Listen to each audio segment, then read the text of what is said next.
Hey guys, today I want to talk about an indie game I played recently called Metal Garden. I was just bored, I didn't have any friends online, I didn't know what to play, so I was just surfing and the Steam algorithm gave me this game and I'm so grateful for it. Metal Garden. This just alone looks sick. I'm so excited. Metal Garden. That would be such a good band name. I what? Metal Garden. The biggest thing about this game that jumps out right away is the atmosphere. It puts you into this dark world, into this thing called the mega structure. I don't know about you, but when I hear that, I immediately start thinking of like Judge Dredd or something. I think of dystopian sci-fi, cyberpunk kind of stuff going on. It does have that going on, a cyber world in the future, very detached from modern society, but it isn't quite that actually. Spoken engine of your old mech. Wow. Beyond repair, no tools you possess can make it run again. Okay, so my mech is dead. This game actually in theme, it's hard to talk about this game without spoiling anything, which I'm going to try to do because it's so short, but in theme really it does have a lot of this like cyber, but almost has like some stalker element. Guess we're never going to figure out what was in that room, but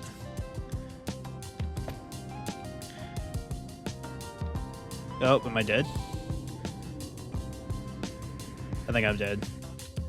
And really that is one of the biggest things about this game that I love is it's a homage to all these old games that I grew up playing, like Halo and Doom and Stalker, a Quake. Pretty cool. Use auto surgery unit. Oh, okay. So if you're like really messed up, I guess you can use this. Whoa, they're working together? Oh, right. He did say that his like own guys turned on him. That makes more sense. Why this is happening. Oh god. Oh god. A lot of people I see online say Half-Life. I all those games I played outside of Half-Life. Don't shoot me. I'm sorry. I'm sorry. I'm sorry. Don't hurt me. I never got around to it for some reason. It's just one of those things that I missed, and maybe one day I will. But Doom, Halo, Stalker, all those games, it really just captures this thing of them, of this FPS old school style while being like really simple.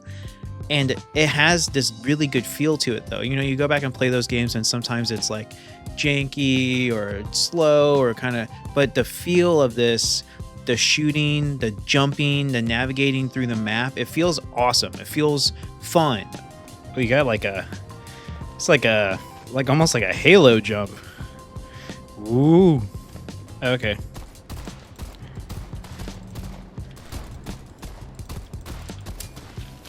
Shooting feels good. This feels so like Quaker. Oh god. Oh my fucking what? The developer did a great job of making this a fun game to just play. There's not so much, it's not so busy and there's so much stuff all around that it's like overwhelming and there's distractions from the gameplay. The gameplay itself is fun. The bones are there and that's what brings this game so far in just a short time. A lot of people said like 3 hours for a campaign. I guess maybe if you're like going slow and like taking it all in and really trying to find like extra stuff. I mean, I've played through this game 4 times now for the video, and every single time I've finished about under 2 hours. Ooh, ooh, get blasted, son. Hold on. Reloading time. Oh my god! Let's try out this grenade. Oh wow, it really flies. Whoa, that worked really well. You can add modifiers and do different difficulties. I played it on hard with no UI and some modifiers, and it was seamless. It was so good, and still like I would say like an hour and 40 minutes it took me or something. So not super long. The length and design of chapters is a huge part of it too, because it's so short. You can revisit it. It has some replayability, especially with the modifiers if you just want to try it. My first playthrough, I just tried it straight up on the easier mode, the standard mode that it auto selects, and just tried it that way, and it was really fun. You get to read all the lore. How's this?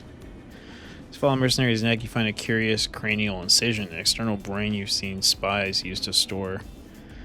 Did I read that right? An external brain. You've seen spies that use to store my memory. And there's not like a ton, but there's like a couple of things throughout the campaign that is really fun to sit down and read and take in. The world they paint, it doesn't seem like it's quite Earth or anything. It's something very different and far in the future, it seems, or maybe alien, but it has like remnants of older society in it.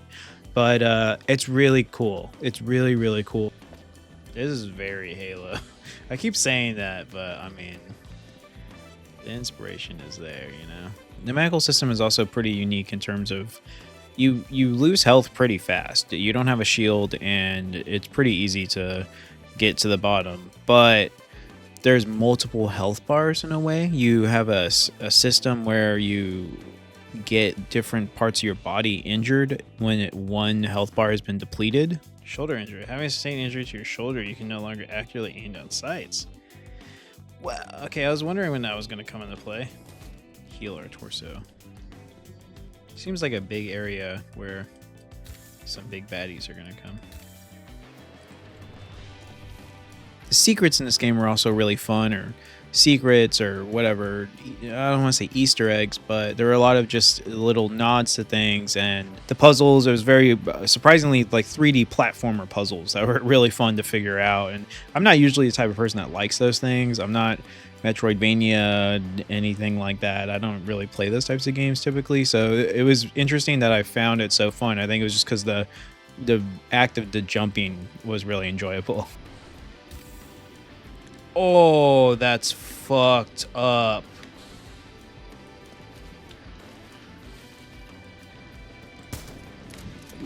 Oh.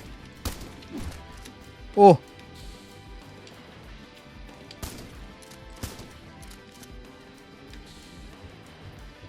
Yeah, that's blocked off.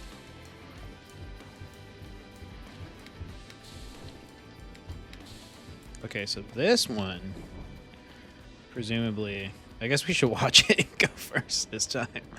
See what happens.